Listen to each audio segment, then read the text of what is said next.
بسم اللہ الرحمن الرحیم۔ السلام علیکم۔ حضرت بلال جناب عمر سے ملنے آئے۔ جب بلال دروازے سے داخل ہوئے تو فاروق اعظم نے کرسی چھوڑ دی، ہاتھ باندھ کے کونے میں کھڑے ہو گئے۔ کالا رنگ، نام لکھنا بھی نہیں جانتے تھے۔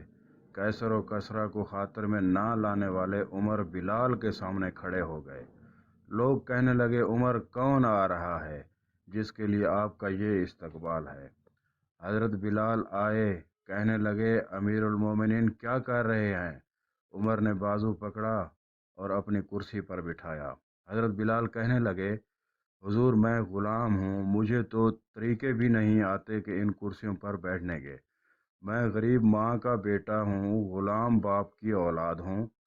حضرت عمر کہنے لگے، بلال تو غلام تھا، لیکن جب سے تو مصطفیٰ کا غلام بنا ہے تو ہمارا امام بن گیا ہے۔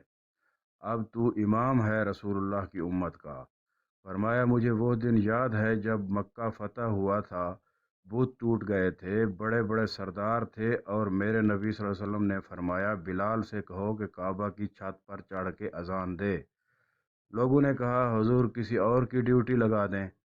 تو آپ صلی اللہ علیہ وسلم نے فرمایا، چپ کرو، بدر میں مار کھا کے اذان پڑھے تو بلال، احد میں پتھر برسے اذان پڑھے تو بلال، تپتے صحراؤں میں پتھر کھا کے اذان پڑھے تو بلال۔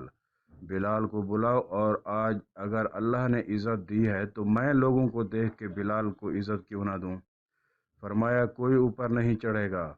ابو بکر بھی نیچے، عمر بھی نیچے، عثمان و علی، طلحہ اور زبیر بھی نیچے۔ آج یہ حبشی غلام کعبہ کی چھت پر چڑھے گا، اور میں دنیا کو بتاؤں گا کہ عزت اسی کے پاس ہوتی ہے جو رسول اللہ صلی اللہ علیہ وسلم کا غلام بنتا ہے۔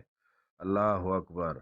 دوستو، اگر آپ لوگ میری حوصلہ افزائی فرمائیں گے تو اسلام کے حوالے سے ایسے اور بھی واقعات آپ تک پہنچتے رہیں گے، تو مہربانی کر کے سبسکرائب ضرور کر دیا کریں۔ شکریہ۔